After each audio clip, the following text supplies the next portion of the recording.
All right, just a reminder to everyone, this is a cameras on class, unless you've already spoken to us and we know why your cameras are off. Okay. I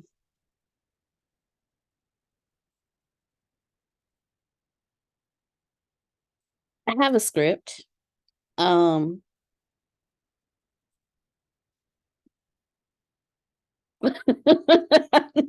honestly don't know how to approach it. Let's see. So we know, can you turn it off for mommy just a little? So we know how deep Antonio goes. You know, he don't do surface level stuff. And what he sent me was the hermeneutical expansion of the parable of Matthew chapter 13, verses 24 through 30. So I'm going to read that first. But what I'm going to do is, if y'all don't mind, I'm going to read it from my favorite, well, one of my favorites, which is the Message version. Because the Message version is, let's just say it's straightforward. Excuse me, give me 1 second.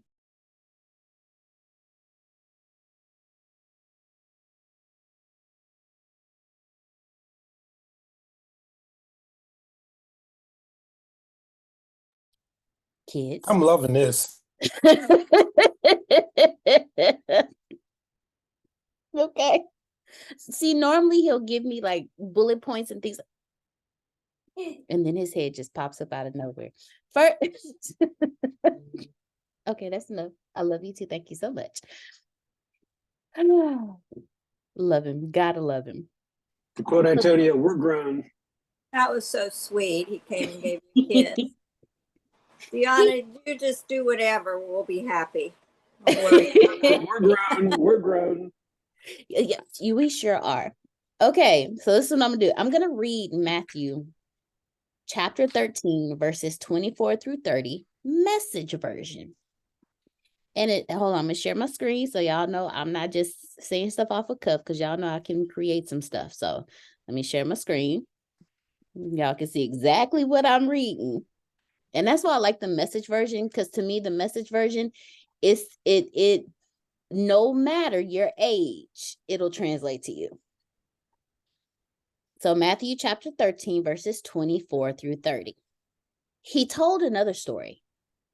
God's kingdom is like a farmer who planted good seed in his field. That night, while his hired men were asleep, his enemy sowed thistles. Oh, see, this makes more sense to me because I know what a thistle looks like. My brother had a project. Okay, I'll come back to that.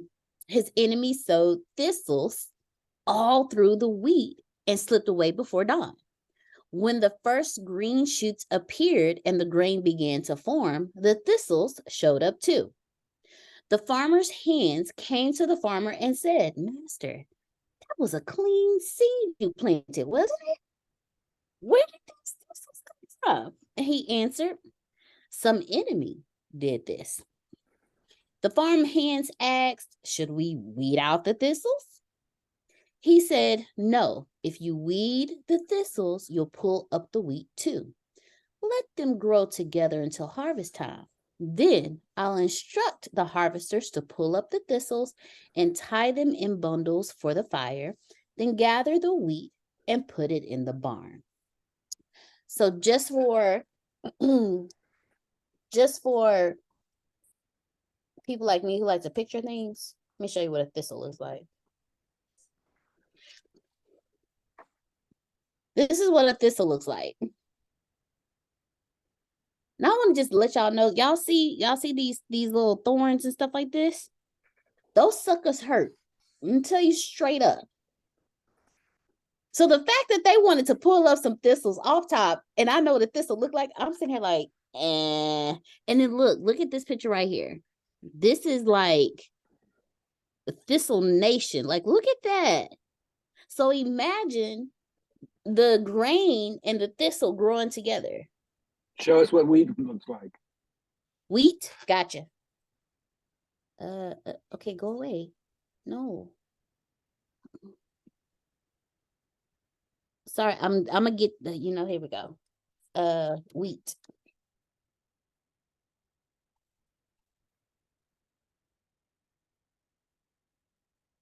Okay, so here's what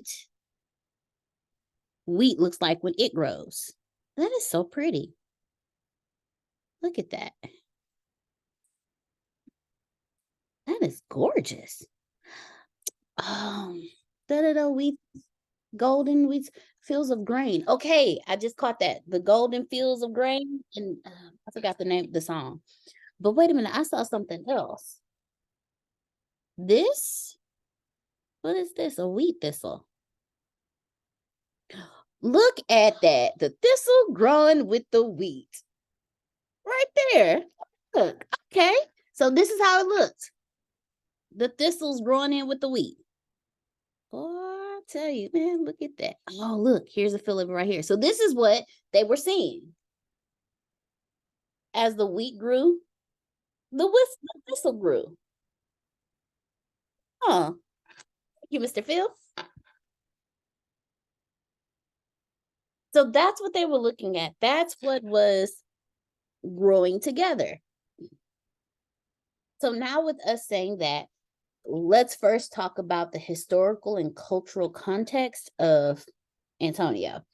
So before we delve into this, it's crucial that we understand Antonio's background, as context always shapes interpretations.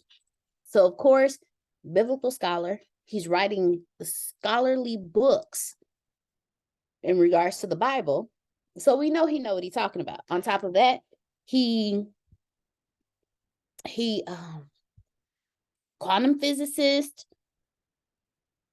and he's a lot of stuff. I'm not even gonna lie. To try to describe what he does or who he is like trying to describe Mr. Phil. I'm gonna be honest with you, because I think if we looked at Mr. Phil's brain, I don't think he says 90% of the stuff he actually knows. And that's Antonio.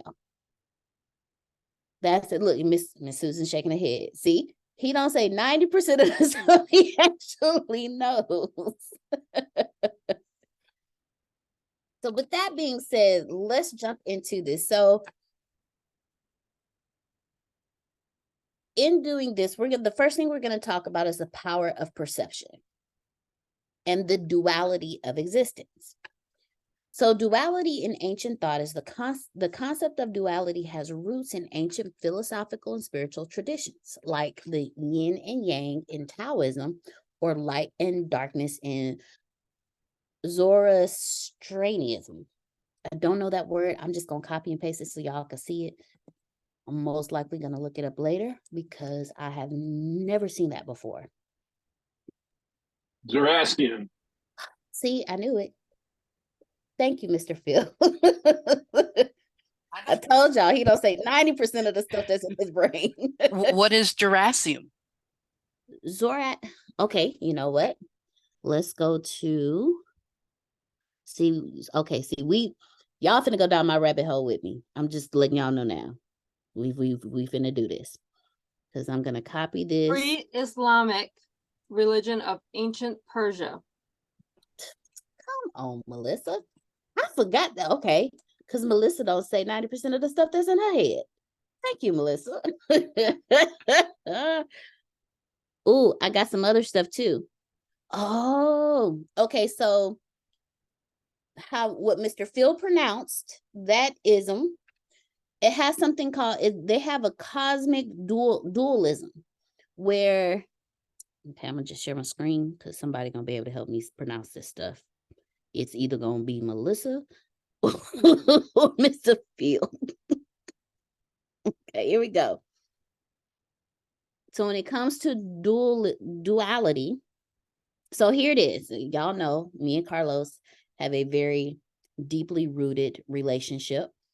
We have a lot of conversations together. So y'all about to. Okay, so it's one of the world's oldest monotheistic religions. Mono meaning one, theo meaning God. So it's one of the world's oldest one God religion. Founded by Zoroaster, or okay, so when I see this, y'all remember that Zathura. Thank you. I got you. I was already gonna say it. Thank you. Because that's what it looks like. And as Melissa said, it's in ancient Persia around the 6th century BCE. Don't know what the E is, but BC is before Christ. And it played a significant role in shaping the religious and cultural landscape of the region and has influenced other major world religions. So here's its thought on duality. Dualistic cosmology, where, okay, I know that's Mazda. Ahura Mazda is in constant battle against an evil force called Angra Mainyu, or Ahriman, Ahriman, Ahriman, Raman, Ahriman. Yes. This cosmic struggle between good and evil is a fundamental theme in Zoroastrian theology. Did I say it right, Mr. Phil? Zoroastrian? Yes.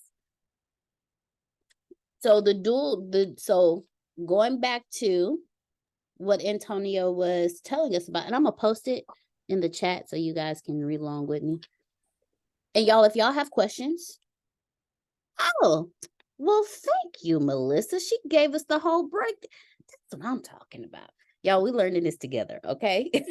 This is going to be students learning together night, okay? But I put it in the chat. So if anybody has any thoughts on it, wants to speak up on it, the floor is literally like we can sit here with our mics unmuted and talk about this. Because again, I tell y'all all the time, I'm a student first when it comes to Antonio. I know he's my husband, but he's my teacher first. So I'm always learning. Like I'm always learning, especially from him. Because like I said, 90%, I still don't know 95% of the stuff in his head. I'm going to be honest with you. I want to know, but then a part of me is like, don't do it. Okay, because I was about to ask, do you really want to know? Okay. Okay, but this is the thing, Grace. The student in me and the curious child in me wants to know. But the adult in me who has experienced adulting for the last 20 years is like, hell no. Because I understand. The more you know, what is the saying? Uncle Romy Rome? The more you know, you don't know. The more you know, you don't know. Not just that one. The Too more much is given, as much much is required. required. And to whom When men you have know committed better, much you got to do effort, better. they wax the moon. Yeah.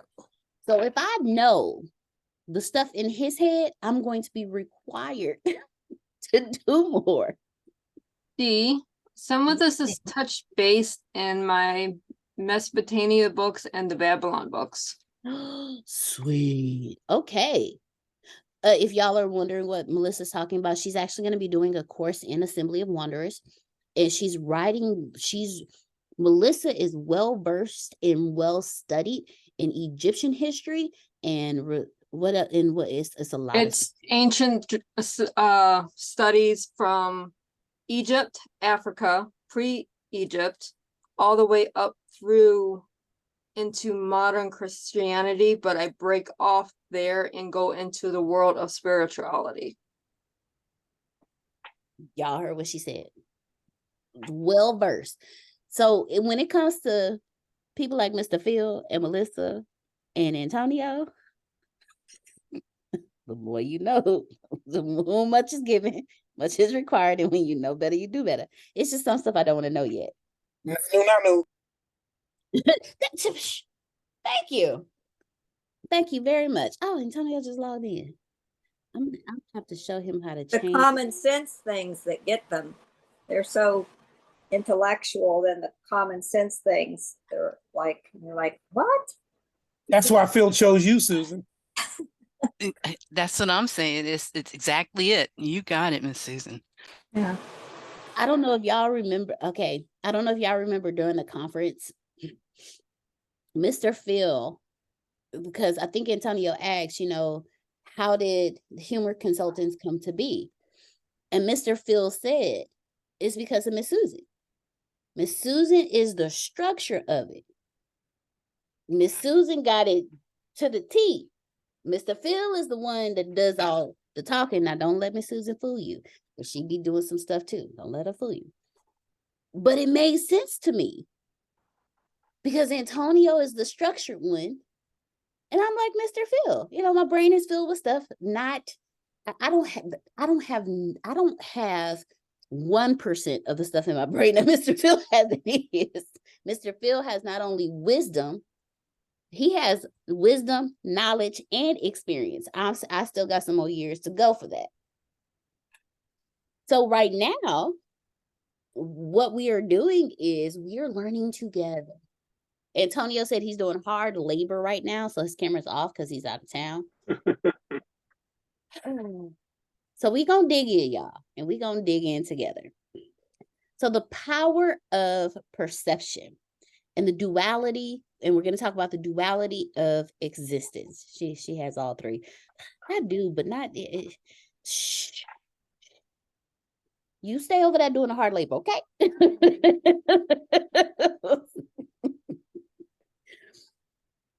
Okay, I'm going to give my thought process on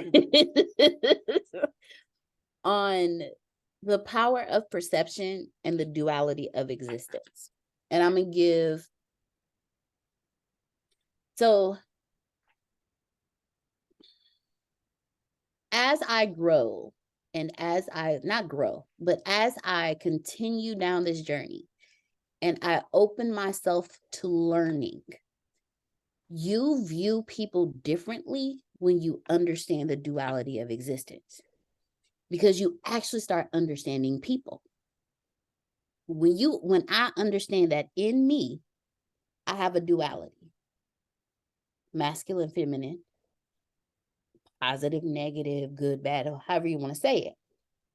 So when I understand that, when I'm not in my human nature, but I'm in my spiritual nature, if Dion calls me cussing me out, and I'm saying that because she would never, I don't think she would do that. If Dion calls me cussing me out, my first thought process is going to be, Deanna, approach her with love, because that's not who she is. So something's wrong. If I act in the human side of me and Dion finna go back and forth. Because first off, what you're not going to do is call me cussing me out. Look. Secondly, you ain't going to call my phone cussing me out. Third, who think you all calling me cussing me out? But, hey, Queen, but if I sit and I understand that there's a duality in this world, and right now, with all of Dion's light, there's still some shadow. And what's coming out of her, maybe what's in what's in the opposite, her duality, is what's in her shadow. I could have triggered something. Jalen could have triggered something, and she's calling me because she's comfortable with me, but it's coming out. It seems like it's coming out at me because she's comfortable with me, if that makes sense. But if crucial conversations, tools for talking when stakes, raise it up a little bit more, Mr. Phil. Missing Who's for a talking when stakes are high? There we go. Okay. And he says, whenever you're involved in the confirmation, what you need to do is start with the heart. You can remember that. Start with the heart. Start with the heart. Because when you do things from the heart, you instantly understand the duality of life. I was reading a book. I don't know if I have quick access to it, but it was talking about the moon. No, it was the book Mr. Phil recommended about astrology. It's Mr. Phil, it's the white book with it's the white cover with the black writing on it. It's about astrology. And in it, it says that there's an ebb and flow, like the ashe of the universe is to me, when I read it, it's like it's a heartbeat. It's an inhale, that's your up, and an exhale, that's your down. That's the duality of the universe. Because if you inhale the duality of that, you have to exhale. If you go up, you gonna come down. And when we understand that as humans, as a physical human on this earth, we have a duality. We have the side of us that everybody loves, but then we have a side of us that we don't love. And in this duality, when we learn to accept all of us, then it's easier for us to harvest the wheat and the thistles, and then separate them, and then bundle the thistles and burn them, and then harvest the wheat, if that makes sense. So let's reflect on the duality with the wheat and the weeds. Good and challenging coexisting. Think about yourself. Think about the good that you are, and coexisting with the challenge that you are. I'm gonna be honest with y'all, I am a challenge. I ain't even gonna lie. It's okay, sis. I am too. Thank you, Queen. That's why I love you. He So looks be Hey, praying. who is that? So be praying for Jay, because sometimes yeah, I am a it's there. challenge. So let's imagine me and Queen, we chilling. And we still broken. That coexisting with the challenging side of us is 10 times challenging in our duality, because we haven't lived in our light. So all we get is a challenging aspect of it. All we get are the thistles. I can't say, and I'm talking for myself, I can't say the enemy came in and planted thistles. I can't say that, because I was born with thistles. But as I get older and as I get knowledgeable, I learn how to plant more wheat. And then as my thistles and my wheat grow together, harvest them both, and then just separate it out.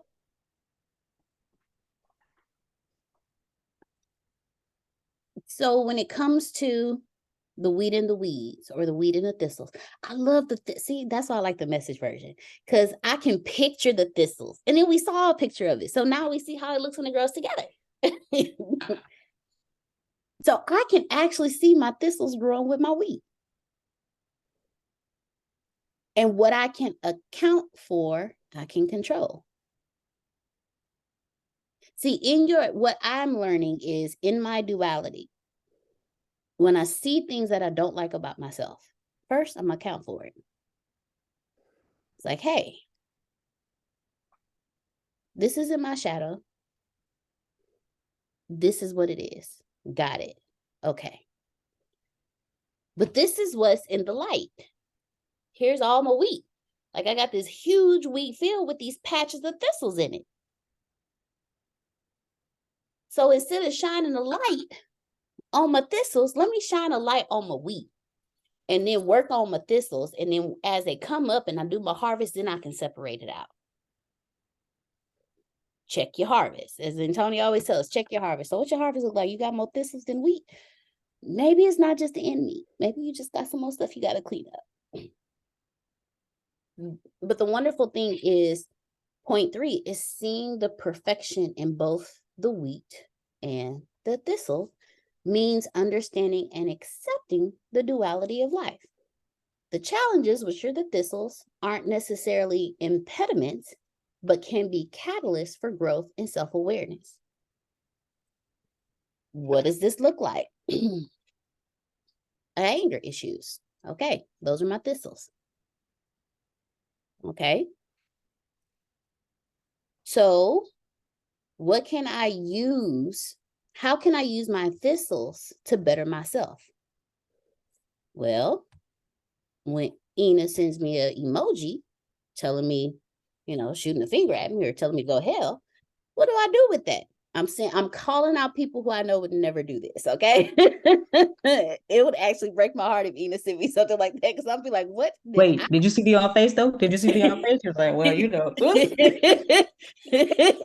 It's like if Ina ever sent me something like that, I'm like, what did I do to Ina? Because I just don't see that happening. Like, what did the first question, okay, part of the duality of things, my thistles would be like, I don't know why my thistle, but now that I have accounted for my thistles, my first question to myself is, what did I do to Ina?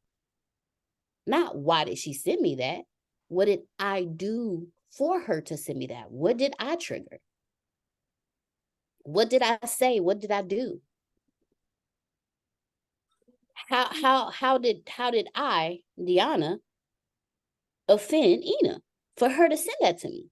When you can account for your thistles, it helps you become more aware. And that's when that growth comes into perspective. He's like, oh, yeah, that's growth, okay? Because let me tell you something, y'all can ask Grace. I mean, don't ask her, but y'all can ask her. I've had a lot of growth since I hit 40. I've had Massage. Thank you, Grace. Oh, thanks so much. She really has. No, for real, she has. Sometimes you have some people, when people acknowledge it, it makes it real. Because, I see it. Because what you do in the dark, you see first. Yeah. Yes, sir. As you were talking, Mm-hmm. I was thinking, Okay. and I said to myself, I hope this is in alignment with what you're talking about. I'm sure it is, because you always are. Ooh, stop. Is that all of us, I think most of us here are in density 6. And all of us are planting good seeds in our garden. Mm. And as we planted that seed, we're going to till it, we're going to water it, so it grows to fruition. Mm-hmm. But during that process, we're also interacting with one another Mm-hmm. and with others for density 6 to grow. But some of us are going to, because we don't know how to handle, or there's something else inside of us, duality, we're going to end up in that same garden that we planted the wheat. We're going to plant thistles. We don't mean to, but we do, because we're trying to get to the end of this process. And before we know it, it's not an outside thief, it's not an outside enemy, we're our own enemy. So some of us end up planting thistles in our own garden, not knowing that we're hindering ourselves. Now, that seed that we initially planted is still good seed. Yep. But we're also planting those thistles. When they come to fruition, they're not worth anything. We got to get rid of it. But if we were using those thistles and putting other seeds, we get a much bigger yield at the end. So that's what was running through my head as you were talking about the duality. Because some of us are planting thistles in our own garden, even though we planted good seed. So I just wanted to share that. Oh, see, thank you, Uncle Rum Rum. I'll be the first to raise my hand. How many of y'all have planted thistles? I used to have acres of thistles. and maybe like a patch of wheat. And then I got tired of being prickled when I went to harvest. Now, again, I know exactly, you can drive down a back road in Texas and see bushes of thistles. How do I know that them suckers hurt? Because my brother, y'all know in like junior high, or like late elementary, early junior high, you have that project where you have to learn how to like flatten and dry out plants properly so they don't mold and all that other kind of stuff. Well, this boy picked thistle. Me being big sister, let's go get one.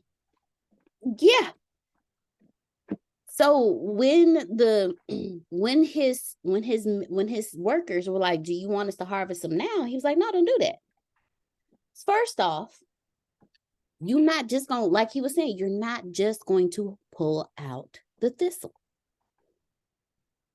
It does. Grace said thistle just sounds like it hurts. It does. It does. You get pricked, you get stuck, you bleed. Like it's, so to harvest the thistle with the wheat, and we saw how beautiful the field looked with the wheat. Then we saw how it looked mixed in with the grain.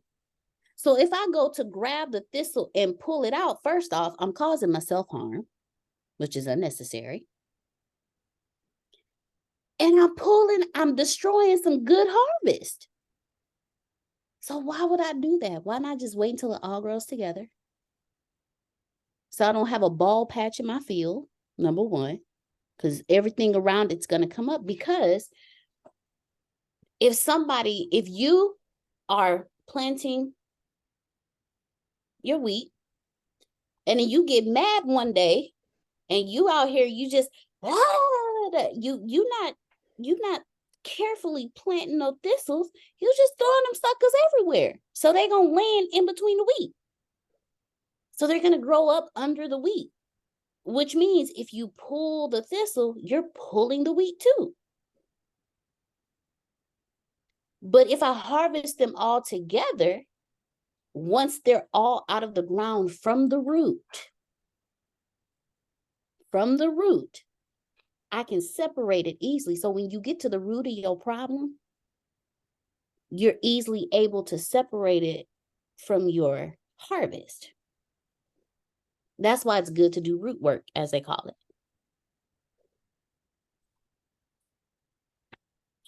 Grace, I'll be trying not to, but it just come out sometimes. But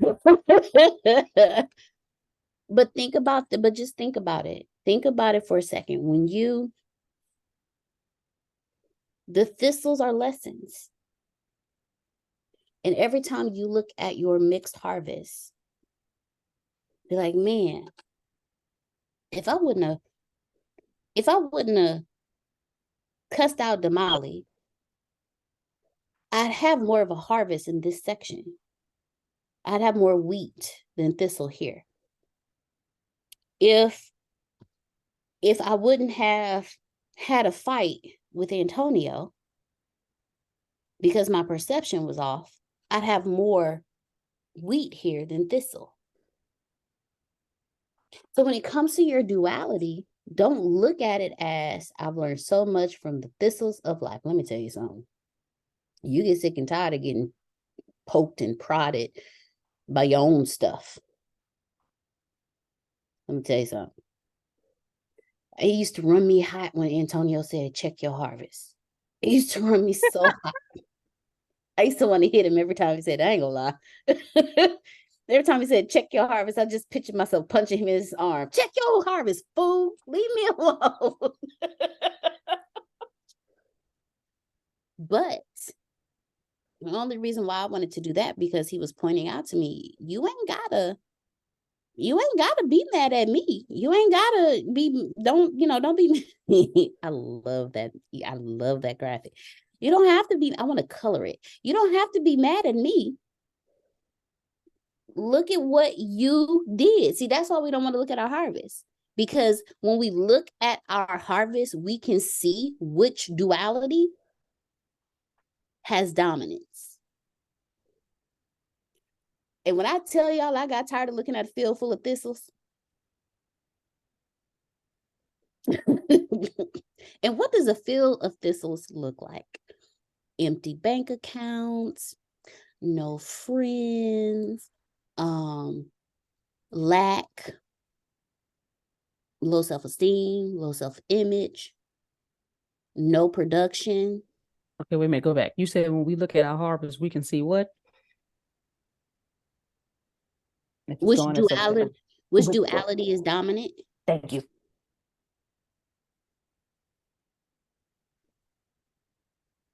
I'm trying to remember what I said after that. I'm so happy I remembered that because normally I wouldn't remember that. You were describing a field full of thistles. Mhm. Thank you. But before You- you go there, right? go Go ahead. You're talking about all these thistles and everything you just said that was a thistle, I got, right? So, You're not alone. but I never thought that I had thistles. Oh, Now go. perception. Now go. I love that. She said, hey, first off, I didn't know. Okay, now keep going. Well, that's your perception. As what I've learned, and I always go to what I have learned because I don't like speaking for others. Because we're all, although we are all one, we are all on individual human journeys. But on a spiritual level, we are one person, male and female, one. That's why when I remember, you'll hear me say gods, because gods are, there's a masculine and feminine. There's a duality. It's still one, but it's the duality of one. Just like all of us here. So as I've grown, I've learned perception. So if Mr. Otis make me angry, I gotta stop. Because I have to look at my perception of it. Remember earlier I was talking about facts? Yeah. Mr. Otis didn't make me mad. I'm mad because Mr. Otis had to say something to me. But if my perception was nothing but Thistle. Exactly, Grace. But if my perception, if I'm still in my immature perception, oh, Mr. Otis got me all messed up. He only called me, say nothing to me. I ain't do nothing. Why he calling me? But no, in a mature perception, okay, if Mr. Otis is calling me, I did something. Let me correct what I did and make sure it never happened again. That's the difference between your thistles and your wheats. Because one perception gives me more wheat, while the other perception gives me more thistle. And then I'm gonna have to look over my field of thistles again and be like, damn it. Well, so every time I look out at my field, it went from like 95% thistle to now I'm at like, I'm gonna say about 80% thistle. And it could be less than that. It could be more than that. But I know me. So I'm probably at about 80%. That's why I was telling y'all earlier. I'll probably come back 2 more lifetimes. Yeah. I got 2 more. All right. So here's what I'm getting from what you say. So all along I had thistles. Okay. So, that little wheat that was growing here or that little wheat that was growing here, I never saw that. I only saw the thistles. So that's what I thought was the proper way, or what I was supposed to have. Okay. There you go. Perception. And okay, Deanna. I thought for the longest time as a big girl, I always thought that I had gristle, but you saying about thistles, and I'm like, I think a lot of times you can, sometimes it's not even directed at somebody else, but the way that you are treating yourself, because I can see, I still have gristle, but I can see the thistles from how I was treating myself. I could see that because I treated myself very very low, and I treated everyone extremely high. Now it took a lot for me. If you got on my not good side, you know, saying that, I was like, okay, I never knew you. It was real easy for that. It was real easy, you know what I'm saying? But otherwise, I treated people very well, but I didn't treat myself well. So I see a lot of the fruits just because I'm treating myself a whole lot better than I was. Even though sometimes I still look in and I'm like, ooh, you know, the bank account's not where I personally want it to be, but it's gotten a lot better, and I've gotten a little bit more sporadic stuff come in the account, and I'm like, oh, and I didn't account for this, and it was a blessing that came in, and I'm like, oh, right. I feel that in my shana, and I'll be happy because I have an expensive husband. But you know what I'm saying? But it's great because that means I'm doing something right internally. So yeah. Oh, so first off, I'm gonna need that shirt. I feel it in my shana now. That's a shirt. I thought you was looking at this one because I got this shirt. It says "Bye, Felicia." I'm gonna need. I feel it in my shana now. That I'm telling you, your brand and your merchandise. A customer is telling you what they want to see from you. First off, so I'm gonna need that T-shirt. You gonna see me on here. I feel it in my shana. Okay. Secondly, I'm laughing at Makita in the background. Ooh, Sanana. I remember Nana and Boo Boo as a kid, but you know what I'm saying. There was some other stuff that came after that. As we got older, we started adding some extra stuff. We ain't gonna do that, you know. But secondly, we also have to understand who said it earlier. It was Uncle Jerome. He was like, with the gardens, like we have to understand that when we were born into a shared garden.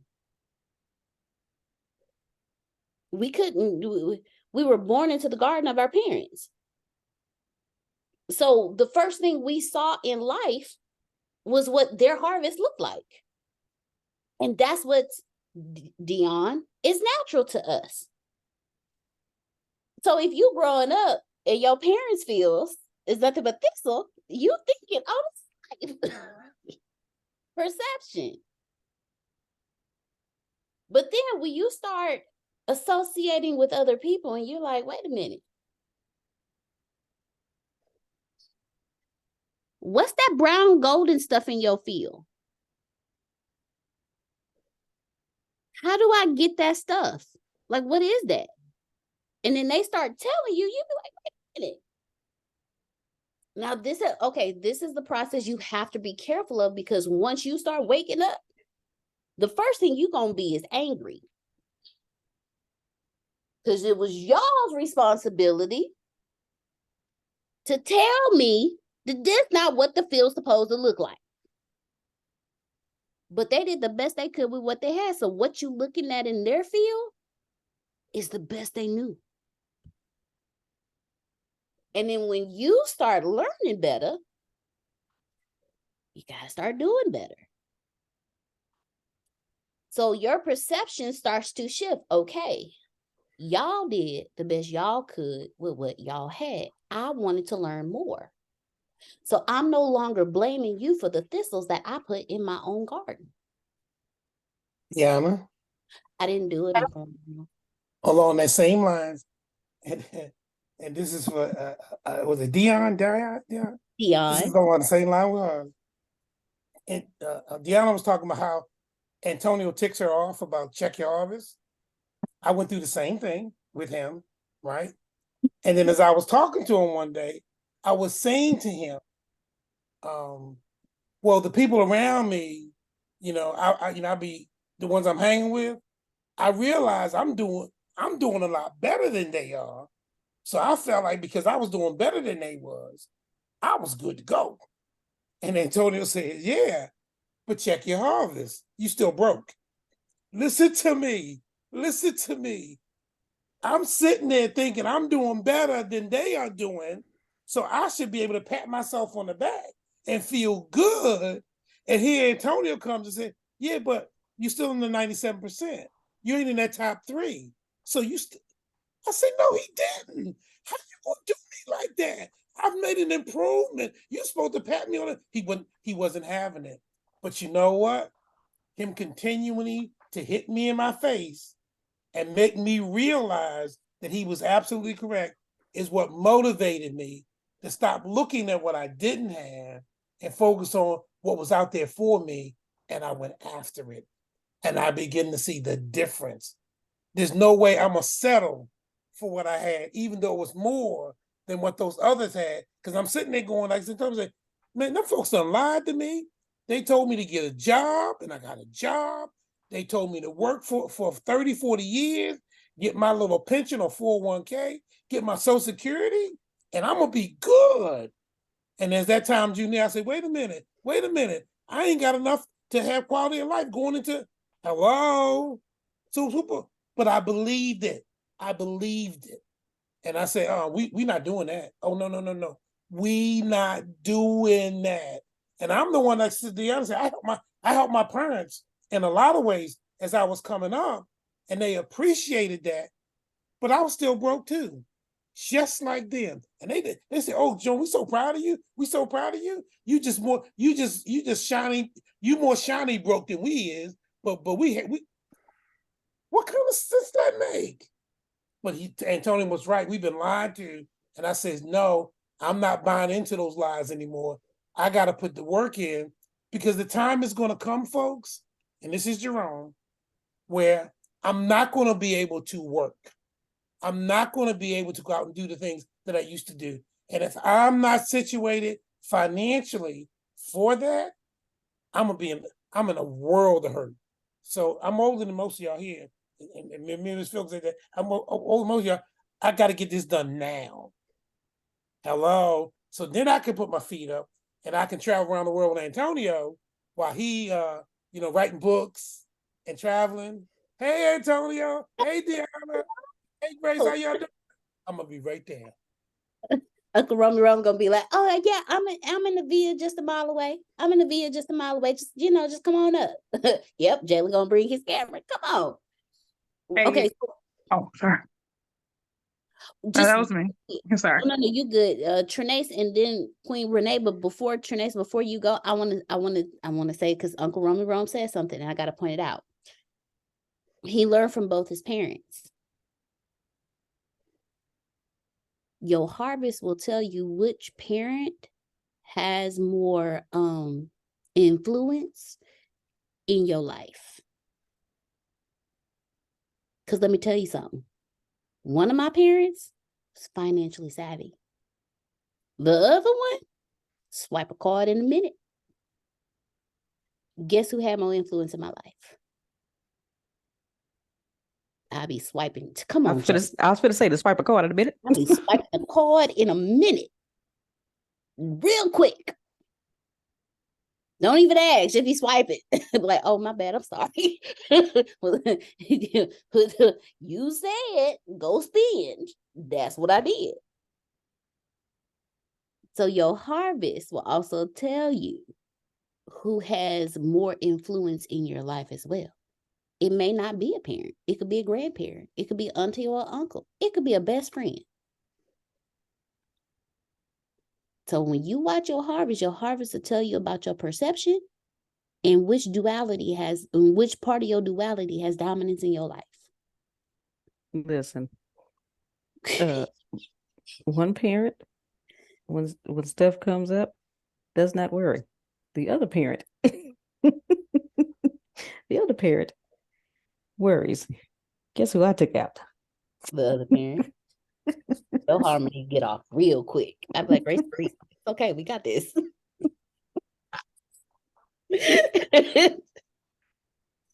Look, the struggle's real, y'all. The struggle's real, okay? Okay, Trinace and then Queen Renee. I meant to tell you, Trinace, I like that top you had on. I wanted to say that earlier. Y'all excuse me, I'm drinking my probiotics. All right. Well, thank you. It used to be a dress, but now it's a shirt. Mm. I understand these things. Okay. Yeah, button down dresses that are now jackets. Yep. So when you all were talking, I was driving, but I thought about, I was listening to the portion about we share the same field, and when we know better, we do better. But sometimes we know better, not me, but too afraid to do better because your concern is the other people, the people, air quote, because I'm trying to pull off my shoes.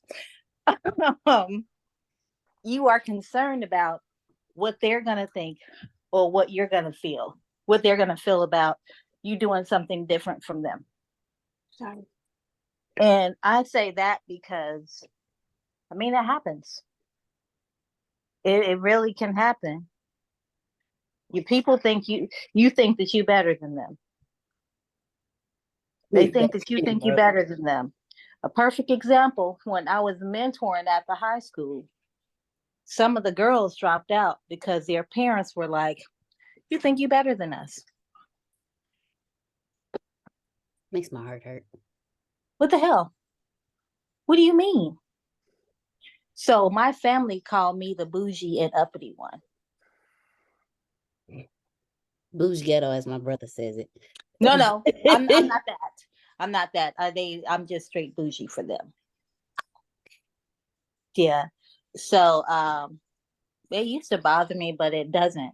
But everybody that know better, they don't always do better out of fear. They don't do better out of, they don't know what to do. And because they don't know what to do, they won't do anything. I was that person. And then it was times I Me knew too. better and was like, well, I know better, but if I do better, they're gonna talk about me. If I do better, they gonna look down on me. I'm already the black sheep of the family. Only to find out that when I actually did better, they was right there with me. When I started talking about my growth, they was like, huh, I know a few things about that. My stepdad knows stuff. I was like, because he would say stuff and I'd be like, what you know about that, Cletus? And he'd be like, I know a few things. His response is always, but we got to take your mama slow. I was like, yeah, you're right. You're right. Grace knows my mama. You got to take her slow. But go ahead, Trinace. Go ahead and finish. So I mean that's the thought process. And sometimes you really just it all boils down to your decision. It just all boils down to your decision, because sometimes what you think is a thistle ain't necessarily a thistle. It could be a new type of plant you planted in your garden. Right. But the other thing is we consider thistles as something bad. But so when plants grow, they all look the same when they're coming up. True. And you don't necessarily know, because all seeds are pre-programmed to grow. When you go to the store and pick up a package of seeds, it has a picture of what you should expect to grow. So you don't pick up a package that has cucumbers on there and expect to have watermelons. You don't. That just does not happen. So sometimes we plant seeds intentionally and unintentionally.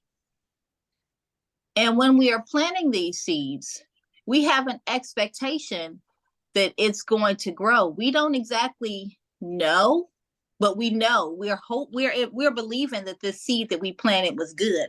But what about them unintentional seeds that we plant? The ones that just get chunked out there. The one that I did today when I hung up on that lady. That one. F your facts. Yeah, them seeds. Yeah, that one. That one when I'm trying to tell you and you don't want to listen. So I put you on hold so I won't go off. And every time I come back, you're still on 10 and you have to go back on hold again. And then eventually I'm calling all of these people and I'm still trying to talk to you. And then I'm like you said, we ended this call because I'm not about to be angry. I'm not about to be irritated. You can just try it again when you're in a better mood. When you're in a better mood, because this was you. This was not me. You had an urgency.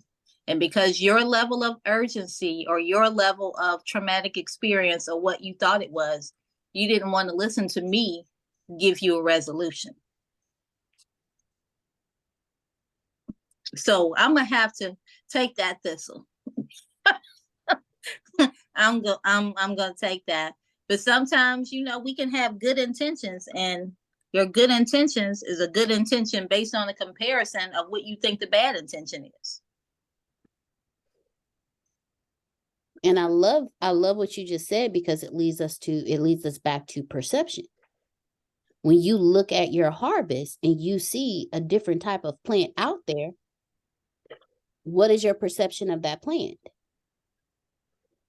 You could have a whole field full of strawberries, but if you've never seen a strawberry in your field or anybody's field, oh, that's bad. Only to when it comes time to harvest, you bite into it, be like, wait a damn minute, hold up. This is new. This is good. You know, I talk about how I was fired from my job. And at that point, that seemed like, you know, if I think about it right now, that seemed like a thistle in my life during that time. But now it's wheat because of who I am today. So sometimes your thistles fertilize your wheat. I said all of that to say that. Your thistles fertilize your wheat. Through. Seeing the perfection in both the wheat and the weeds means understanding and accepting the inherent duality of life. Because don't you burn the wheat? I mean, burn the thistle. Don't you burn the thistle? Yeah, you burn the So thistle. can't you use that as compost or something?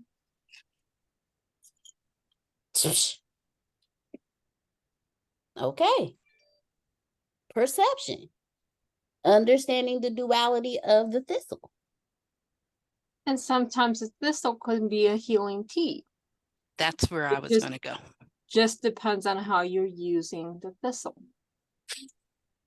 Yep. Oh, y'all. Yep, that's where I was going to go. I'm No. sorry. I done talked too much. And I wanted to add on to that as well, that when we say that the thistle is a bad thing, like Shanae said, the duality is that even the bad, like the Bible says, works for your good. It just depends on how you use it. I was going to add that too, because we're, you know, a lot of times we'll see something bad happen in life, and it's our perception, really, because if we take this back to energy, your reaction to that thistle can keep it bad, or your reaction to that thistle can transmute it and make it into something good. You have to work the thistle the way you need to work the thistle too. There we go. I'm loving it so much. Thank y'all so much. I'm loving tonight's class.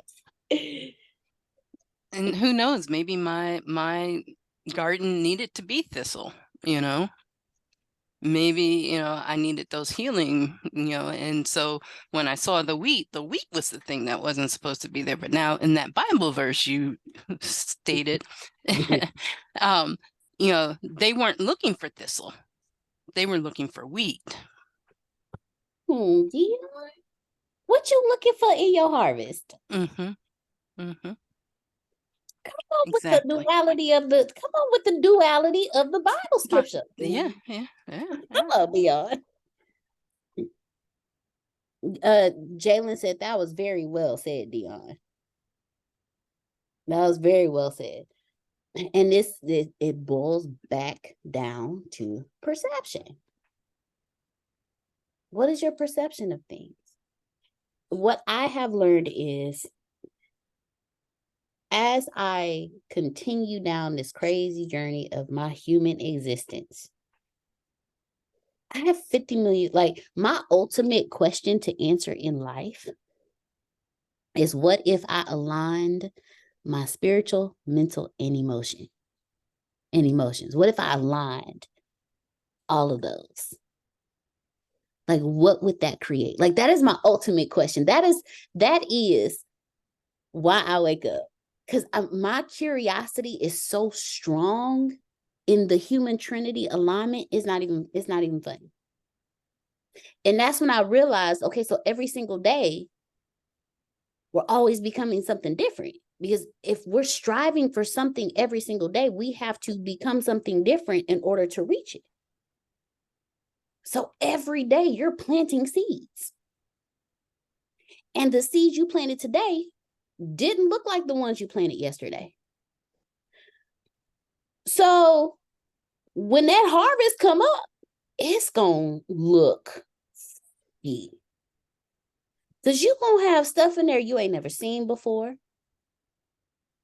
And you're going to be prone to want to burn the unknown and keep the comfortable, when it's the unknown that you need to plant more of.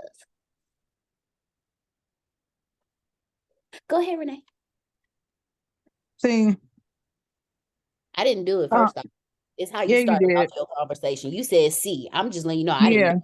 you did it, and I saw You you said, do no, it, that's and I got good. witnesses. Dang I it. got witnesses.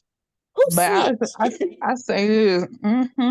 I got witnesses. They gonna snitch. But I say this is it is I think I said one time on Crazy Word News, you could get comfortable. You could get comfortable in what you know. You can get comfortable in the lack, that when abundance comes, it's like, well, what is that? What is that? Because, and I can't speak for nobody, but I can speak for Renee, because I was so used to, like, okay, you know what I'm saying? It's gotta be like this. It's gotta be like this. When I said that control part in that keynote, I was speaking to myself. I wasn't speaking to nobody else but me. Because it gets so tight. But then when blessings start coming, you're like, well, I'm not used to this. I don't understand what that looks like. And sometimes you can push away stuff, and you don't realize that you're pushing away the abundance. You're pushing away the generational wealth. You're pushing things away because it's unfamiliar. Everything is weird to somebody because it is unfamiliar. And if something is unfamiliar, it's easy to categorize it as just plain old weird. And it's so amazing to me. Now, I'm the first one in my family. No one has a business. People have side hustles, but everyone works a 9 to 5. And here I am launching out into the deep, and I got family that's like, Renee, what are you doing? I see your little business, this and that. And I'm like, you just sipping that haterade. But it's okay, because that's them. And wait, hold up. I see Mr. Phil, but I don't see. Okay, there's okay. But I was like, okay, but you can get so familiar with, like, yeah, you know what I'm saying, because no one's brave enough to step out. And that's fine if you're not brave enough, but don't be trying to snuff me because I'm brave enough to do it. Don't be a hater. It ain't cute. It makes you age, and I refuse to age. So you have to truly understand that something's going to be weird to everybody, but that doesn't mean that you don't shine your light. You do it anyway. And even if I'm freaked out sometimes, I do it anyway, because this is a part of my ministry. It's a part of my light, and I've got to get it out, even if nobody else agrees with me. Sorry if y'all hear Prophet, but he's getting happy. But yeah, thanks for letting me share. Thanks for sharing. Okay, so 2 things, Renee, and then Trinace. First off, I'm gonna need that on a shirt. you sipping haterade. Then secondly, there was one other thing. Oh, hating makes you age. And then underneath that, I need you to say, that's why I'm young and beautiful. I need them 2 shirts too. So I feel it in my shana now. You Oh, drinking you gonna make me. I gotta get a pen. It's a good thing I got one right here. Okay, let me know when you're ready. I got you. 3 shirts. Okay, I know the first one, but go ahead and hit me with the second. The second one, you drinking that hater aid. Mm-hmm.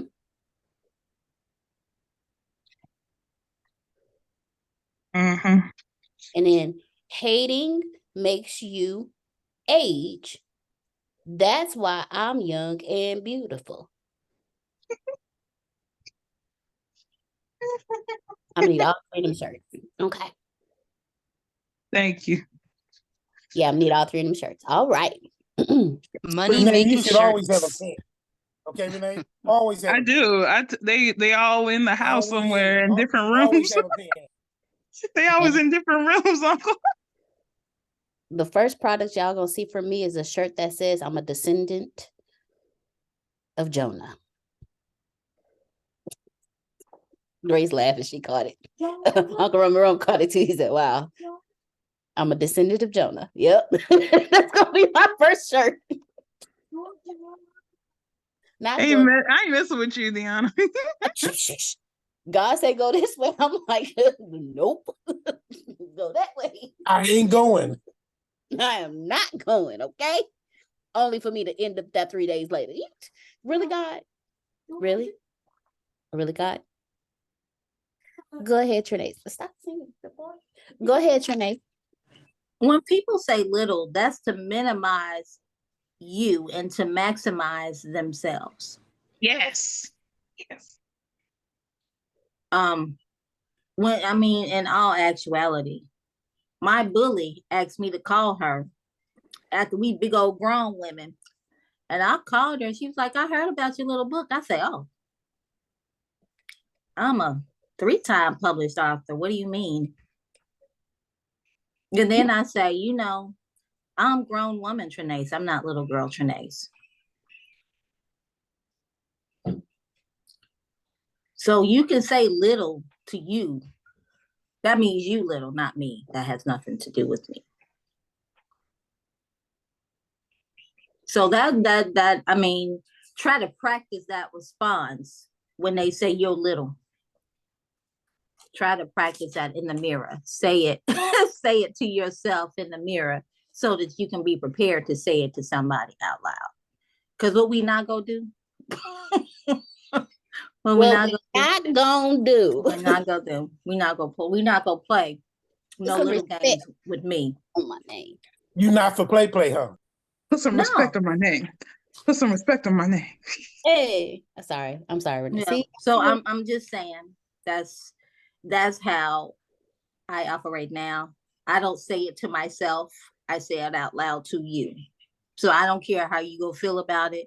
But straight up, that's what it is. Because what you not gonna do is call myself little when you ain't got nothing. Cause let's just be for real here.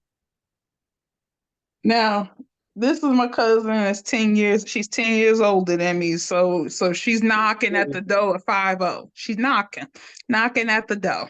Okay. She's a teacher. She's been teaching for the past 20 years. That's what's up. You know what I'm saying? I ain't got no ill will, and it's a trip because she like, oh, yo, why your business? And I'm like, you over here teaching your kids these books. I'm writing these books. Okay. You're gonna be talking about my books in your classroom. Okay. So I'm the author that's behind these books that you talking about in your class. But Melissa like that. Say that you again. gotta live Melissa your like own life. If you want to sip on that haterade up in this dancery, that's all you skillet. Just don't be over here starting on me. Cause I'm not tripping. My life is very wonderful. I mean, I wake up in the morning like this. It is a blessing. Nobody But Otis. nonetheless, Pastor Jay say hating ain't healthy. It's not. Hating ain't healthy. It's It not. ages And you, it makes you sick internally. Whatever, y'all gonna know. And well, I'm going on about my little business as I go to the bank and deposit them millions. That's Don't know. right. Same And when energy. you see me and you're like, Renee, you in Vegas again? Yeah, I'm saying at the MGM where I got my little cabana. You know what I'm saying? That part is little because it's a cabana. I heard those are little, but you know what I'm saying? But it's fine. Hey, everyone Same has a path. energy, Renee. They may be Really, little, I but have a they exclusive cousin. though. Everyone has a path, though. You know Yeah, what I'm I saying? have a cousin when I wrote my book that had like 8 awards to it. Oh, you're not an author. Okay, honey, I have a gala this weekend. What are you doing? You over there having cheesesteaks at your apartment? I'm just playing. Anyway, I'm just playing. But you have to be free. And I realized that friction comes when when people think that you are doing something that is unorthodox and they want to try to choke that. And I'm like, you could try to choke all you want, but you're not about to kill what God has blessed. You're not about to kill this fire that's in me. And if you're trying to do that, you're gonna be broke and disgusted if you try to, because I'm not letting the gas off of what's mine, because this is mine, just like you doing this was your path. So don't hate. I'm gonna go old school. Don't hate, congratulate. I heard that, girl. Now, I'm gonna Jalen, give all y'all high fives because I just felt that in my shana when I said that.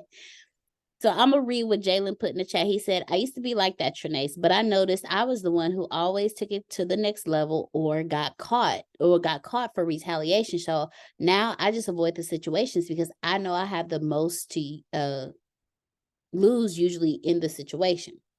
Now, everybody said something, and I want to point out something. What we saw as our friends, cousins, bully, that little word, that's a weed. How did you perceive that weed? Did you perceive that weed as something that's gonna mess up the rest of your harvest? Or did you look at it and be like, okay, I'm gonna let it grow and then I'm gonna just, remove it later? What was your perception of that weed? Did you Queen Renee, did you keep moving forward when that weed popped up? Or did you say, you know what? I see you, weed. I see you. So what I'm going to do is I'm going to plant some more wheat. So that way I have more wheats than I have you tares. Your perception. That's the duality of things. Because as Trinae said earlier, even what you perceive as bad is still meant for your good. Because your cousin's sitting here saying you write your little books, when what you doing is probably showing her how she should have got her tell about the school 10 years ago. So her... Hold on now. Say that louder for the people in the back. You just snapped. Them people who call your stuff little probably should have stopped what they was doing 10 years ago. So what is a tear for you is actually, if you look at it, them hating on you, how did you respond to it? Did you say, you sure right, go ahead, drink your haterade, I'ma just go make some more for you, I'ma give you some more reasons to hate me? Or did you say, you sure right, let me stop what I'm doing? How did you perceive it? Did you make some more haterade, or did you stop and drink with them? On top of that, they're seeing your harvest and purposely trying to plant more because their harvest looks the complete opposite of what they desired, because they didn't know that they could plant more wheats than tares. They didn't even know the difference between them, because when they were growing up, it all looked the same to them. And now you showing them different fruits and different veggies that they can grow that they didn't know about. So now they jealous of you because your fields look more colorful than they little funky little golden fields. Yeah, I said a little funky. I did. Yeah, you said a little funky feel. It just flowed out, y'all. I'm so sorry. But seriously though, Tell us how you really feel. Tell us how you really feel. I mean, it flows very It's how I well. really So feel. continue. Don't look at my strawberries and my cucumbers and my red and yellow and orange bell peppers and my beans and get mad at me because my stuff look colorful, but your stuff look plain. Here, let me give you some seeds so your harvest will look like mine. Let me teach you what I know. And if So you no, that part is probably not going to happen, because Jesus went home and he could not perform one miracle because they remembered only he was the carpenter's son. He was not a prophet in his own town. That's correct. So you giving them the seeds, you giving them a peach from your tree is not going to mean nothing. They still have to make the decision on their own. Just like, decide ye this day.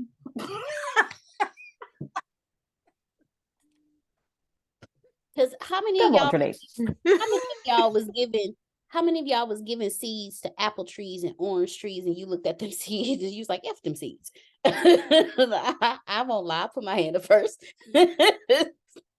It took Antonio telling me I was a loser for me to be like, man, F your facts. Okay, giving them seeds again.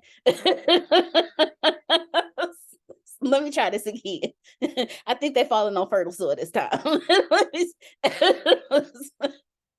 That's me and Jerome too. Okay, that's me and Jerome. I go, you know what? Maybe I should. Let me just try these seeds. They don't look like they're gonna be much, but you got a bountiful harvest over there, and my field's looking a little barren over here. So, let me try the seed planting you've been talking about. Go ahead. I receive. Go on, teach me, thine fielder, agricultural expert, and teach me. But you're right. But that duality, it'll kill you every time if you don't check your perception. So isn't it better to give out the seed, let them choose whether or not they're going to do it? I mean, but shouldn't we try? Very true, Dion. And actually, there are people who are underpaid on a daily basis that do that. Well, I'm always told that, don't do that. You know what I'm saying? I grew up with, it's yours, you don't need to help out anybody else. Okay. Look at that. And see, I was that kid. We've had this conversation. I was that kid. I didn't have to be taught that, Dion. If I had popsicles and I was told you can't take one popsicle outside, you got to share with the others, I'm going to eat that popsicle in the house. Exactly. Yeah. That came natural to me. You were taught that. So now it becomes, is what comes natural to me a thistle or a weed? And same here. What comes natural to me, is it a thistle or wheat? It's like two views, 2 points. But like you said, there's a duality, and we have to realize that in that duality, don't shun somebody else's thought or process or whatever it is. Maybe it's not for you, but maybe you can use it at another time, or maybe you just haven't gotten to that place yet. Okay, because everybody is in a different area of their path. Not everybody at the top of the roller coaster. Please, Damali, please. So when she said she grew up, you don't have to share. You don't have to, the thing is for me is I don't think that's a thistle. I don't think that's a thistle. I think that, like she said, you are who you are. Be the best of being who you are. Like, when it reminds me of when Antonio taught about how, that's why you can have somebody who's just a downright scoundrel or, whatever, be very successful because they are very committed to who they are and they are the best version of that other side of the duality. So you're gonna have people who feel like they have to give, and we need people who just want to give and help the world. We need those people. But we also need people who are gonna be stingy and put their head down on their teeth and stuff and move some things forward in the world too. So we need them both. So I just agree. whatever you're comfortable with, be comfortable. But the key is to be comfortable with what you really are. It's not trying to be somebody else's weed when you good being a healing thistle. I like how you said a healing thistle. Right. See the good out of that. Because when you said that, because I didn't know this was healed. I had on that when you said that. Let's be honest. So look at that. It all boils down to perception, because somebody may have a field of thistles. Hold on, y'all. Give me 1 second. I'm gonna get it right. A field of thistles. And they get a couple would you like a vowel? Yes, I would. Please. I'll buy an eye of field of thistles. No. Yeah, my brain went. I flipped it. Okay. There may be somebody who got a field full of thistles. I said it right that time. And somebody gonna come in and got the nerve to plant some damn wheat. And that's a problem for them, because that wheat ain't supposed to be in my field of thistles. Whereas you have somebody that come through and got a field full of strawberries and somebody throw a couple of watermelon seeds up in that. It's not a strawberry. Why is it in the middle of why is it in the middle of my strawberries? What is this? And for those of you who like watermelon, when it's properly grown, no, it's good. But to them, that ain't what they wanted. So thank you, with seeds. Every fruit, the fruits you are supposed to eat are the fruits that have seeds in them, ladies and gentlemen. The seedless stuff is not real, but that's a conversation for another day. Go put the pin in that though. So it's all about perception. I love when the seedless stuff is vegetables. Never thought of that. That's how you tell the difference between a fruit and a vegetable. The tomato's a fruit. Okay, that still throws me off to this day. Yeah, but when you get a seedless orange is what you're talking about. When you get a fruit that's seedless is what you're talking about. Yeah, like the seedless grapes. That are not real. But till this day, the fact that a tomato is a fruit, my kid don't match, because tomatoes are not sweet. To me, all fruit is sweet. But thank you for that knowledge, because I didn't know that part. Go ahead, Jalen. Yeah. Sorry, y'all. I've been trying to move around, get right. So I haven't been on camera. But Don't get right. Have you right to me? No, I'm just joking. I'm so sorry. Don't ignore me. Say it with your chest then. I said, Mel, some of that get right to me. I got you. I got you. No, it's just we got some content they're making later. I just want to make sure because it's for my podcast and for like skits I'm gonna be doing. So I gotta get in the studio.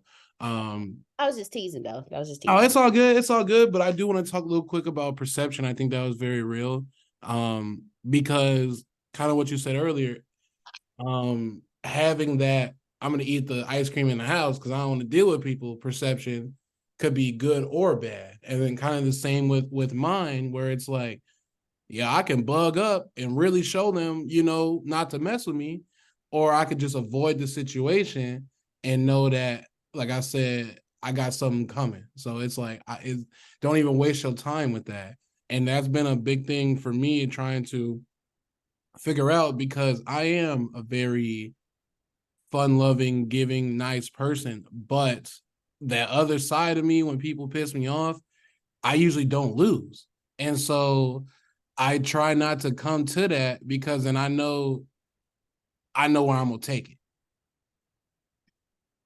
I understand that. Trust me, I do. Yeah, I feel that too. And it's been a struggle. Let me tell you. PTO, prepare the others. I just don't like the word avoid. You can leave them alone, but don't use the word avoid. You never want to avoid anything.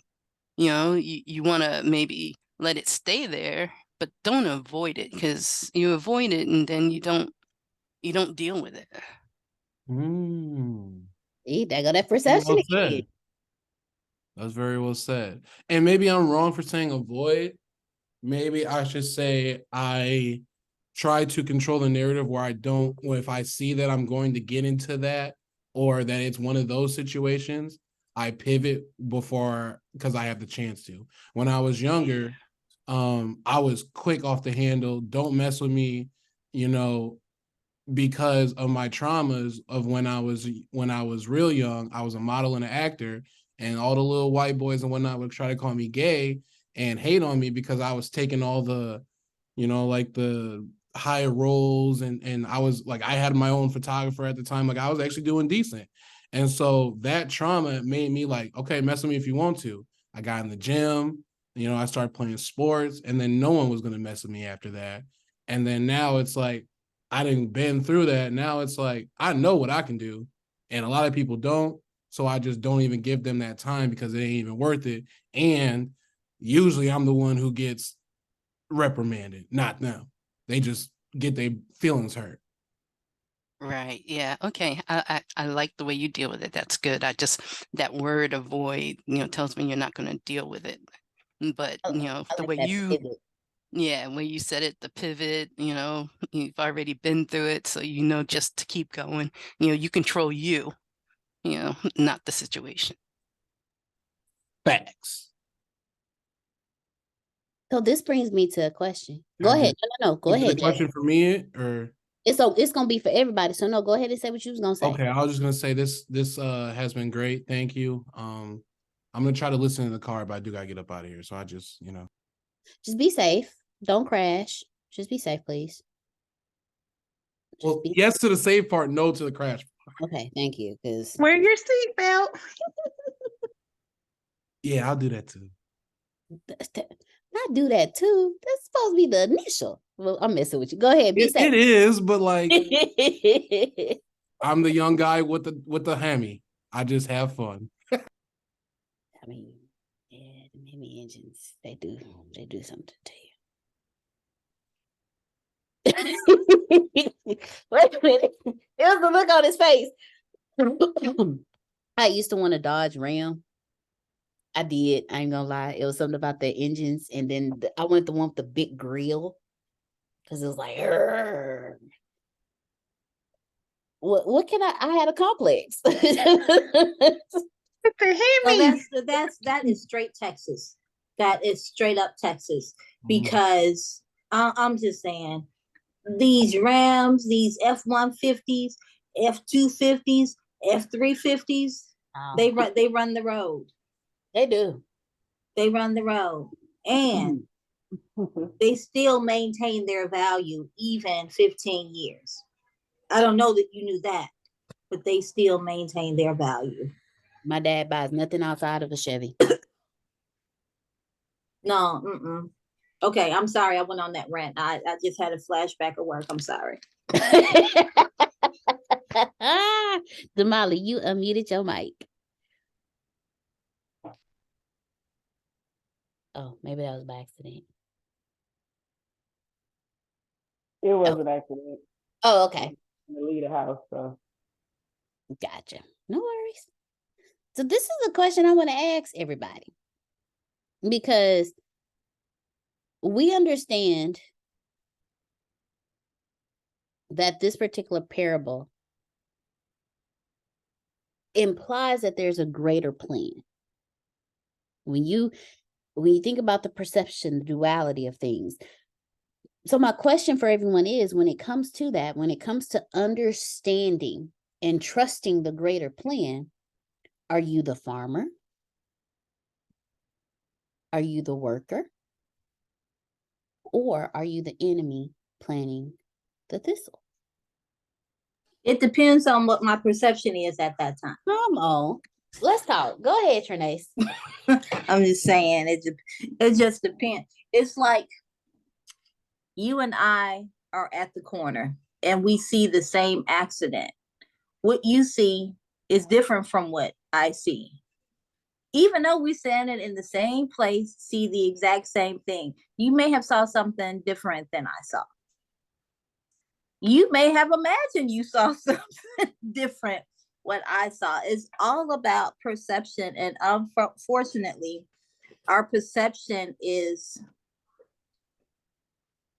you know how you look through maybe a prism? That's how our perception of things. Example. That's how our perception of things are.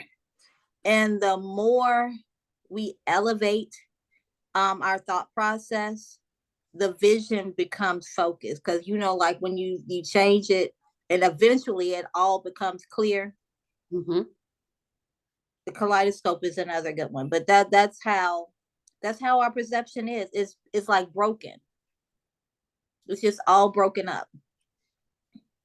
So I mean, it depends on how I feel. Sometimes I feel like I'm a victim of something, and then I think about it. I'll be like, well, damn, where I get that from?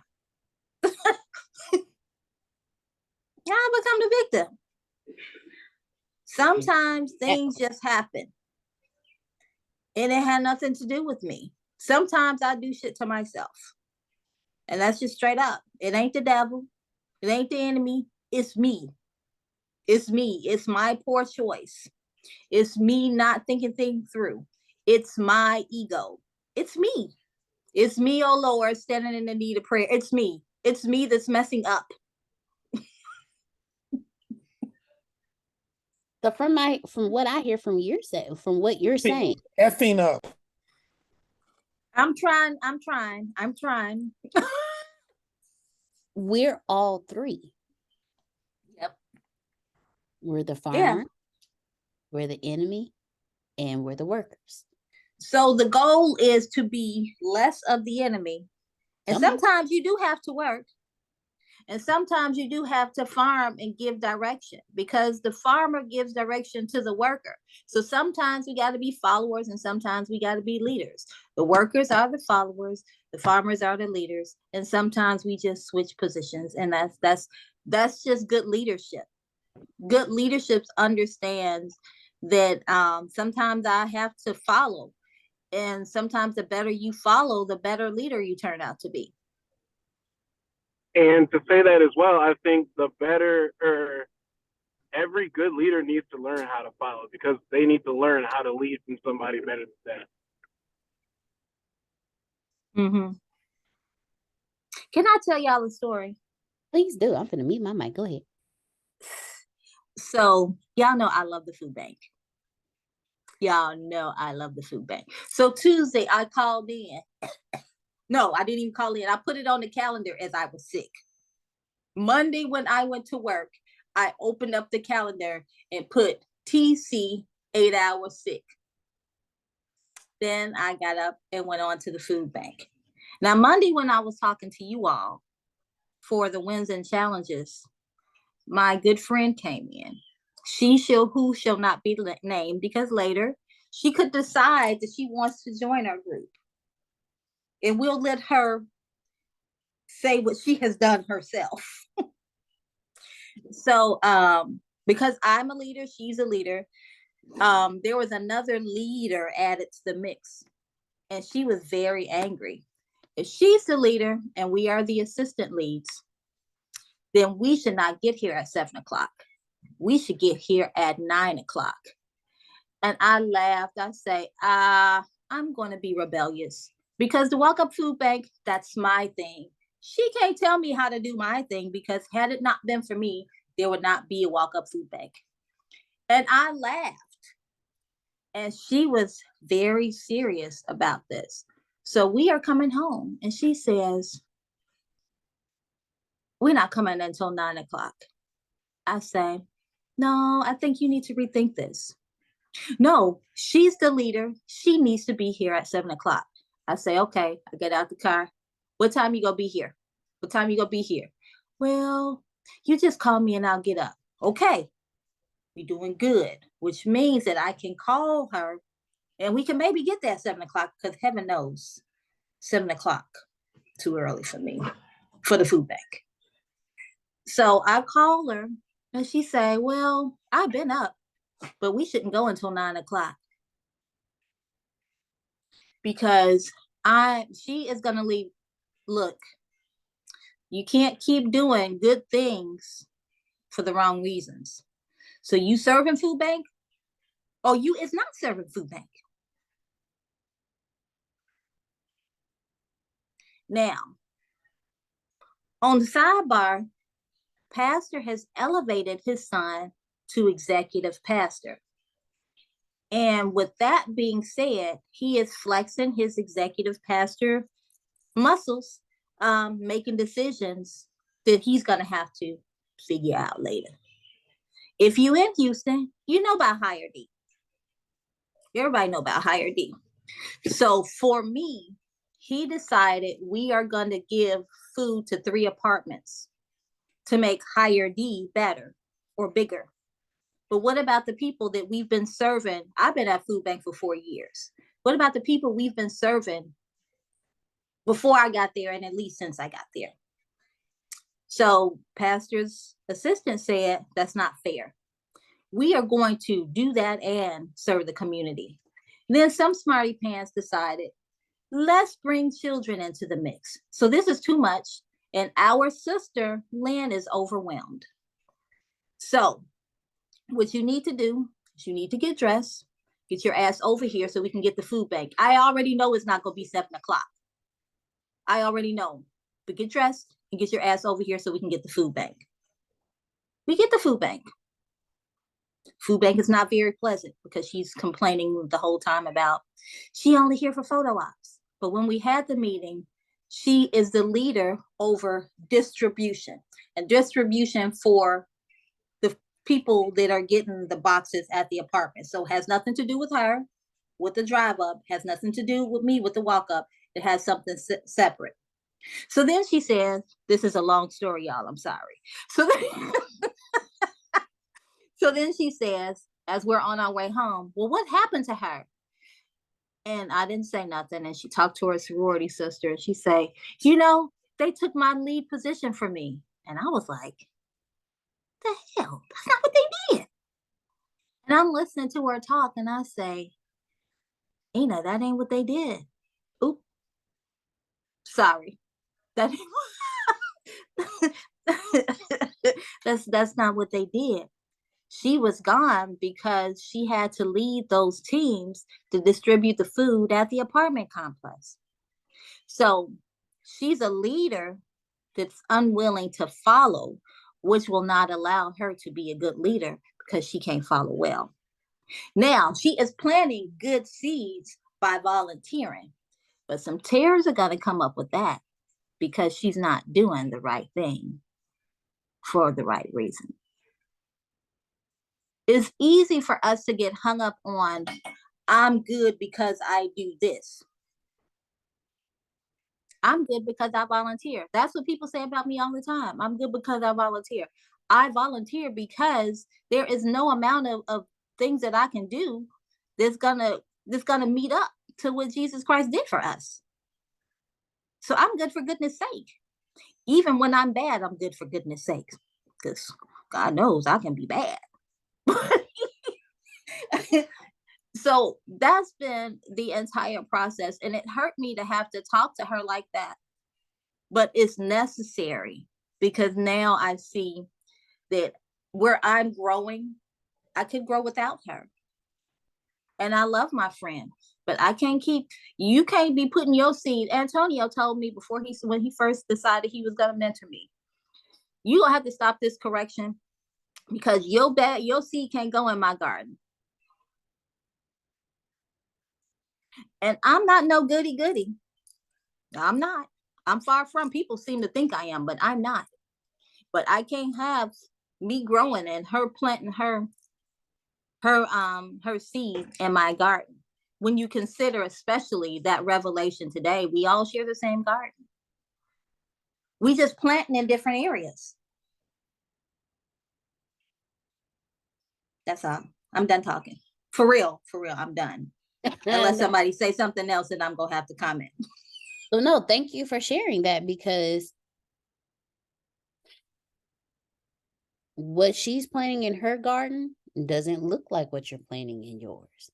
So when you allow others to plant in your garden, you will see the harvest. And Antonio always tells us, check our motives.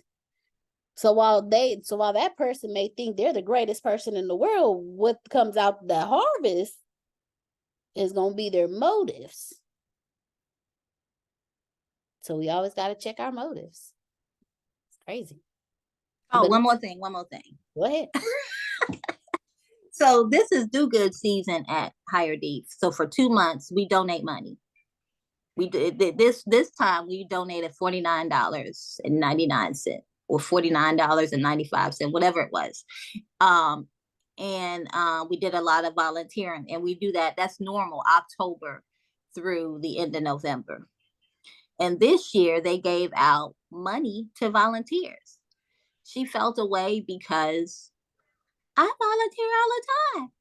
I didn't get any money. I was like, girl, pastor will text me about editing a book the last minute. I ain't crying, girl. Just get over it. We can't get weary in our well-doing, but it's easy to get weary in well-doing when you're doing well-doing for the wrong reasons. Watch yourself. Ma'am. I'm not trying to get no sermon, but straight up. Check your motives. Ain't nobody checking their motives. Straight up. If somebody asks, we had a meeting. Trinace, what you, Pastor, you already know Trinace. Well, everybody else don't know Trinace. What does she do here? So I'm a lead a food bank. I do the marketing. The emails that you all see, that's me. Pastor will text message me or have somebody else text message me to do a edit. I do hospitalities. And then people kept on talking. I say, oh, dog, I do that too. And it doesn't bother me, but I also know how to say, well, no, I can't do that. I don't feel like doing that.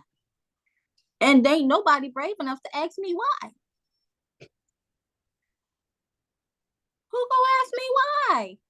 I do enough stuff here. God sees me. You see me. So I say that don't get weary in well-doing, but it's easy to get weary in well-doing when you ain't well-doing for the right reasons.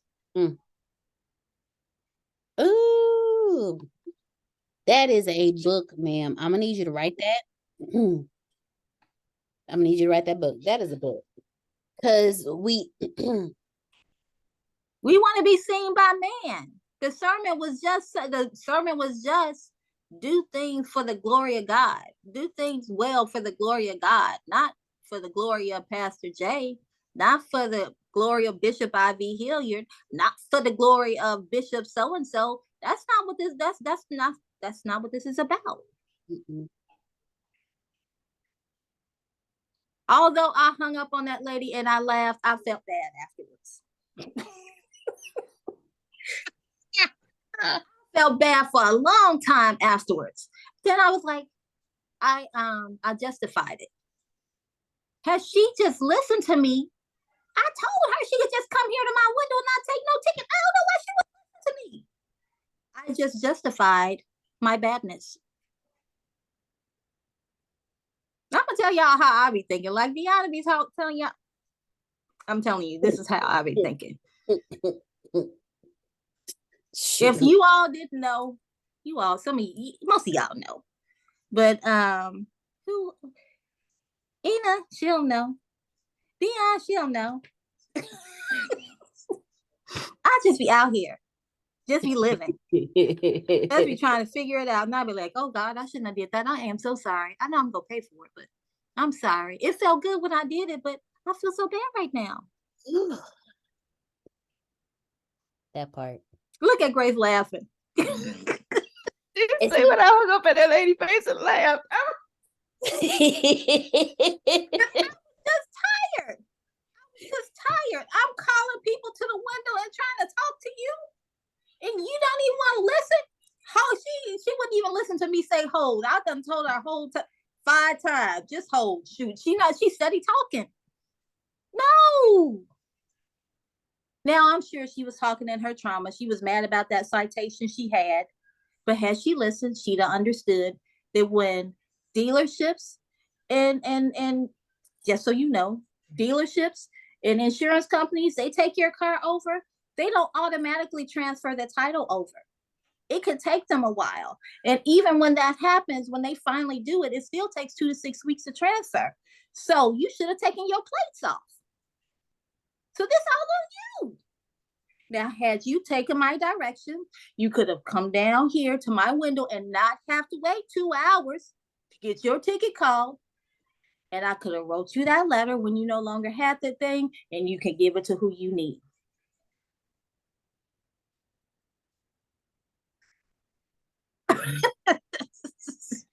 So that's a song, just so you know, what I put in the chat.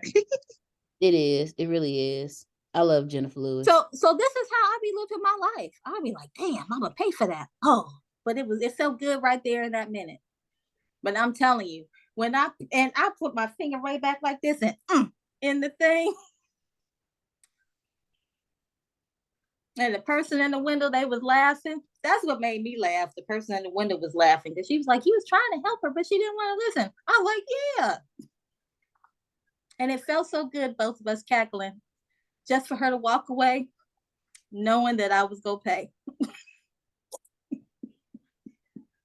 And see, in that moment, you was the enemy planting the tares. I wasn't even no damn enemy. I was just being me. I ain't gonna even say I was the enemy. I was just out here being me. The devil was sitting on the side talking about, look at this food. Look at this food. Look at her. Devil be looking at me like, I don't need to help her with that. She got that all. That's what the devil say when he look at me. He's like, nah, she got that one. That was all her. I don't want to be named in that situation.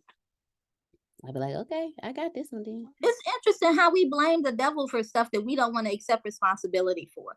I'm sorry, y'all. I said I was done talking. I said I was done talking. I said I was done, but that's just crazy. How we blame the devil for stuff that we doing. He can't make us do nothing. God don't make us do nothing.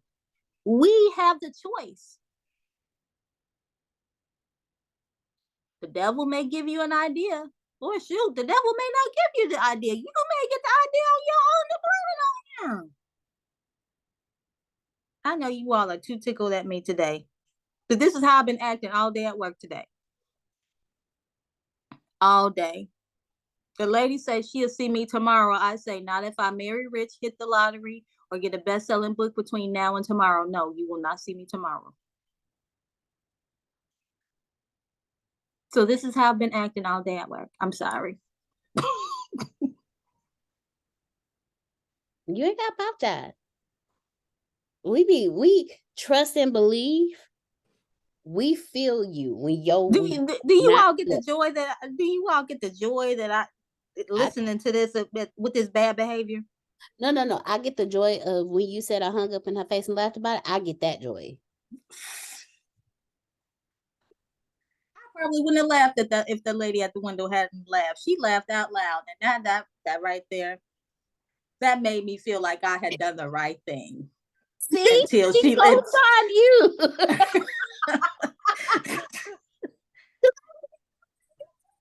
No lie. I would hug up on it too. You ain't wrong. Yeah, she said you was trying. I wish somebody would play that song right quick. I don't want nobody messing with me in these streets. Ain't nobody got time for that. No. Ain't nobody got time for that. Ain't nobody got time for that crap. I'm being PG. Sorry. Yeah, she is being PG because y'all know Jennifer Lewis. Mm-hmm. So this is my thought process throughout the day. Just really, this is my thought process. Don't know, and it's my thought process. I'm sitting at the window laughing about the dumb stuff that I be thinking. The way I'm processing it, with my self-talk saying, Carol, you know you shouldn't be doing that. And the other one say, yes, you should. Ooh, that part. That part. I was talking about that earlier. Let me tell y'all something. That conversation is real. That conversation is Bernice, real. I don't want to reward bad behavior, but in that situation today, how many times did you try to reach that lady to help her? And I mean repeatedly. How many times? Multiple times, and every time I talked, she started talking, and then finally I say, Right. well, you know, we can't talk together, but we can sing together, and we both talking right now. You talked for 5 minutes, and I listened and did not say anything, and you won't even let me help you. Yeah.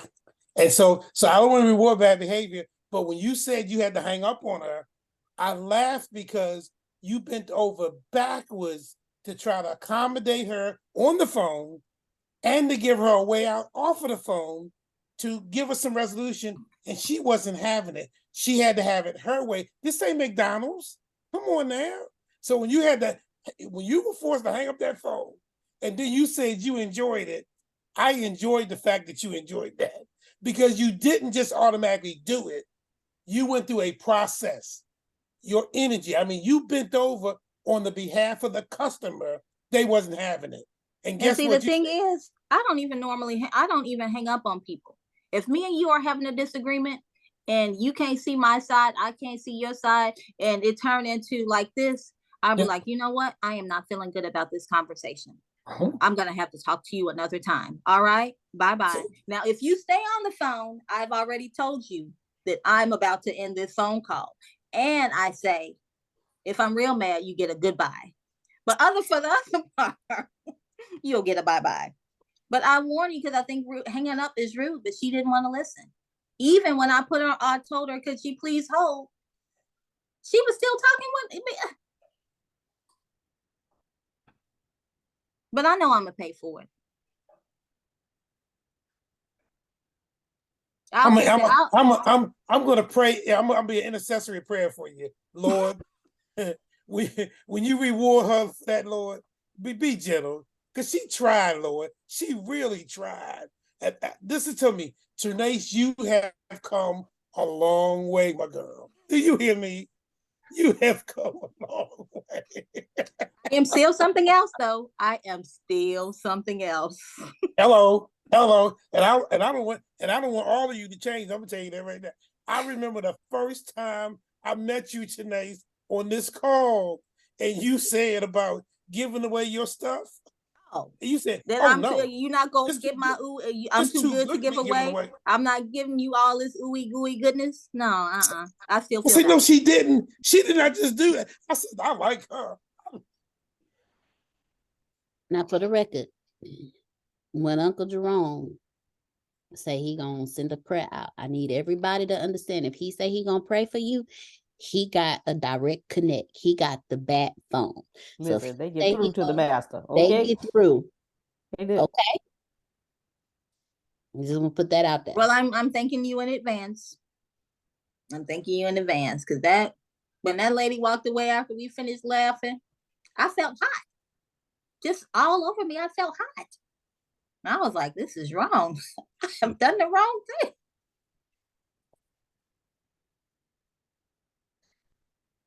Lord, I was not a good ambassador at that moment. I was not a good ambassador. I'm sorry. I embarrassed you.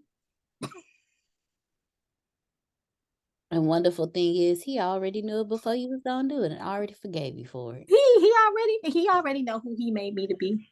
He's saying, oh, I'll scorch the earth. Y'all surprised. He ain't. You sure not. Not this one. Say when that lady walked away and we finished laughing.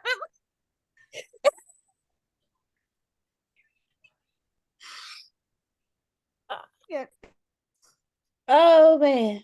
Well, this is a wonderful way to end the call tonight. We done laughed. Ain't nobody cried. That's a good sign.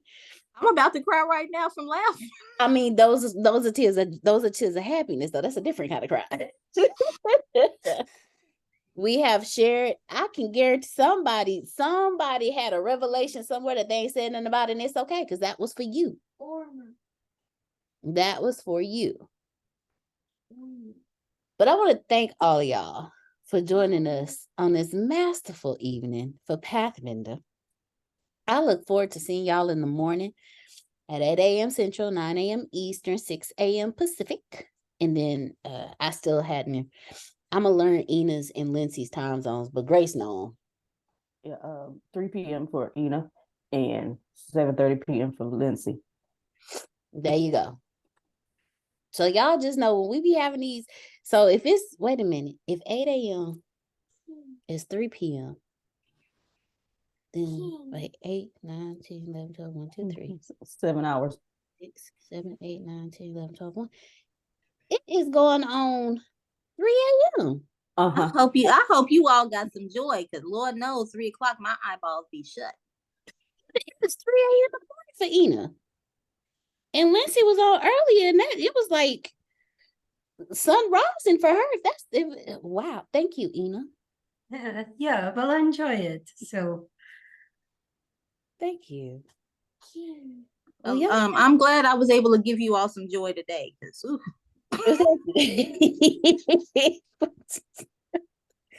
Look, if we laughed, that's probably some seeds we done planted too. So you good. If I was there, I ain't gonna lie, I would have laughed. I ain't gonna lie. It would have been me, you, and the lady. We all three of us would have been laughing because I would have been behind her laughing, coming up in line, and it would have been even worse.